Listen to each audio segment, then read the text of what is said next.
Hello दोस्तों, स्वागत है आप सभी को मेरी इस वीडियो में। तो आज हम क्लास 10th का एक बहुत ही इम्पोर्टेंट जो क्लास 10th में बार बार यहाँ से बहुत सारा क्वेश्चन आता है, जिस चैप्टर का नाम है त्रिकोणमिति। आज त्रिकोणमिति हम पढ़ाने वाले हैं। तो त्रिकोणमिति सबसे पहले देखते हैं त्रिकोणमिति का मतलब क्या होता है। यहाँ पे त्रिकोण का मतलब होता है तीन कोण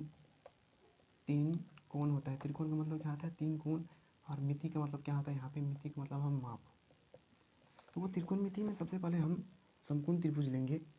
जैसे यहाँ पे एक त्रिभुज लेते हैं जिसमें 90 डिग्री का एक कोण होगा, वो कोण समकोण त्रिभुज होगा। क्या है? एक समकोण त्रिभुज है। समकोण त्रिभुज में एक कोण क्या होता है? 90 डिग्री का होता है। एक कोण क्या है? 90 डिग्री। और 90 डिग्री के ठीक सामने वाले जो कोण होगा उसे क्या कहते हैं? उसे कर्ण कहते हैं।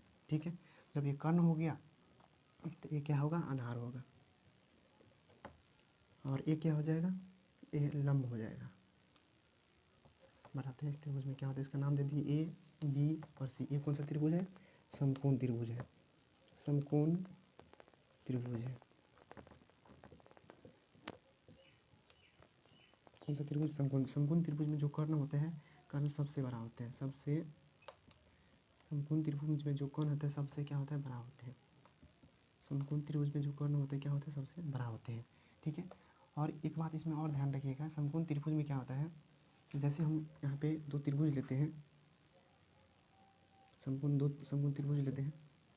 एक समकोण त्रिभुज यहाँ पे हो गया और दूसरा समकोण त्रिभुज यहाँ पे हो गया। दो समकोण त्रिभुज लेते हैं। इस समकोण त्रिभुज में एक वाला कोण हो गया 90 डिग्री का हो गया, और यहाँ में भी 90 डिग्री का हो गया। एक त्रिभुज का नाम रखते हैं ए और इसका नाम रखते हैं बी। एक समकोण त्रिभुज में कोण कितना? 90 डिग्री का हो गया। और समकोण त्रिभुज में जब इस कोण को हम थीटा मानेंगे और हम इसमें इस कोण को थीटा मानेंगे तो थीटा के ठीक सामने वाली भुजा को क्या कहेंगे यहाँ पे? तो यहाँ पे लंब कहेंगे। यहाँ पे एक बात नोट करिएगा, थीटा के ठीक सामने वाले, नोट करिएगा एक बात को यहाँ पे कि थीटा के ठीक सामने वाले भुजा को, थीटा यानी कोण के ठीक सामने वाले भुजा को, कोण के ठीक सामने वाले भुजा को, सामने वाले भुजा को लंब कहते हैं। क्या कहते हैं? थीटा के सामने वाले भुजा को लंब कहते हैं। यहाँ पे जो कर्ण होगा, और यहाँ पे कर्ण क्या होता है? कर्ण क्या होता है? फिक्स होता है।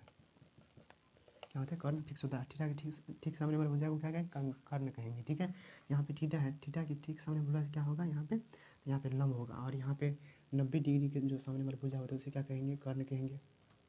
क्या कहेंगे? कर्ण कहेंगे। जब ये कर्ण हो गया, ये लंब हो गया, तो ये क्या हो गया? आधार हो गया। आधार हो गया। ठीक है, यहाँ पे थीटा के ठीक सामने वाले भुजा को क्या कहेंगे? थीटा के ठीक सामने वाले भुजा को क्या कहेंगे? यहाँ पे कर्ण कहेंगे। क्या कहेंगे? कर्ण। और यहाँ पे इस भुजा को क्या कहेंगे? और इस भुजा क्या होगा? अपने आप क्या होगा? ये है जो थीटा के ठीक सामने बोले भुजा को क्या कहेंगे? यहाँ पे लंब कहेंगे। और यहाँ पे इस भुजा को क्या कहेंगे? कर्ण कहेंगे। और इस भुजा को आधार कहेंगे। ठीक है, यहाँ तक सही है। मतलब त्रिकोणमिति में थीटा के ठीक सामने वाले भुजा को क्या कहते हैं? तो कर्ण कहते हैं। और कर्ण क्या होता है? हमेशा फिक्स होते हैं।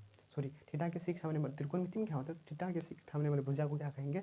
लंब कहेंगे। ठीक है, और यहाँ पे क्या होता है? कर्ण फिक्स होता है। थीटा के ठीक सामने भुजा को क्या कहेंगे? तो थीटा के ठीक सामने वाले भुजा को लंब कहेंगे। ठीक है, यहाँ तक क्वेश्चन ठीक है। त्रिकोणमिति में कुछ यहाँ पे बात को नोट करिएगा। यहाँ पे साइन थीटा बराबर क्या होता है? यहाँ पे साइन थीटा बराबर कितना होता है? पी बटा एच होता है। कॉस थीटा बराबर क्या होता है? बी बटा क्या होता है? एच होता है। टेन थीटा बराबर क्या होता है? पी बटा बी होता है। यहाँ पर बोलिएगा आप पी और एच क्या है? यहाँ पे देखो, हम आधार को क्या करेंगे? आधार यानी 20, आधार को किसी सूचित करेंगे? बी से सूचित करेंगे यहाँ पे। और लंब को किसी सूचित करेंगे? लंब मतलब परपेंडिकुलर, पी से सूचित करेंगे यहाँ पे आधार। और अर्थ हो गया। आप कर्ण को किसी सूचित करने में हाइपोटेन्यूज यानी एच से सूचित करेंगे। यहाँ पे आधार को बी से सूचित करेंगे क्योंकि आधार का मतलब होता है 20। यहाँ पे लंब यानी परपेंडिकुलर, यहाँ पे पी से सूचित करेंगे। और कर्ण में एच से सूचित करेंगे। कर्ण को हाइपोटेन्यूज होता है। तो यहाँ पे इस अधिक को ध्यान रखिएगा। यहाँ पे इस फॉर्मूला को क्या करिएगा? ध्यान रखिएगा। और यहाँ पे देखो में कुछ बात यहाँ पे है, जैसे यहाँ पे साइन थीटा बराबर कितना होता है? पी बटे एच होता है। तो इसीलिए साइन कितना, साइन का क्या होता है? कसेक होता है। C O S C, cosec theta बराबर कितना? एच बटा कितना? पी हो जाएगा। जैसे यहाँ पे कॉस थीटा बराबर कितना होता है? बी बटा एच होता है। कॉस का क्या होता है? सेक। यहाँ पे सेक थीटा बराबर कितना हो जाएगा? एच बटे बी हो जाएगा। यहाँ पे त्रिकोणमिति का 6 फलन का मान ऐसे ही निकलता है। तो तब तक के लिए जय हिंद, मिलते हैं नेक्स्ट वीडियो में। जय हिंद।